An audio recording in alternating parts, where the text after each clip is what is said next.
દિવસે બે જૂથ વચ્ચે અથડામણ, આરોપીની પોલીસ પકડમાં આવી ગયા છે. પોલીસે 7 આરોપીઓને ઘટના સ્થળે લઈ જઈ ઘટનાનું રીકન્સ્ટ્રક્શન કર્યું. આ તમામ આરોપીઓએ હથિયારથી ફરિયાદી નઝીર મુસા રાવકુંડા પર હુમલો કર્યો હતો.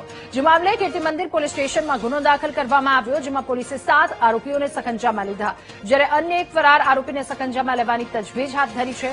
પોલીસની પ્રાથમિક તપાસમાં સામે આવ્યું કે 1 વર્ષ પહેલા ચૂંટણીનું નાનું મોટું બંદૂક રાખી બંને ગ્રુપ વચ્ચે મારામારી થઈ હતી. ગેરકાયદેસર મંડળી બનાવી પ્રાણઘાતક હથિયારો વડે ફરિયાદી નઝીર મુસા રાવકુંડા ઉપર હુમલો કરેલો હતો.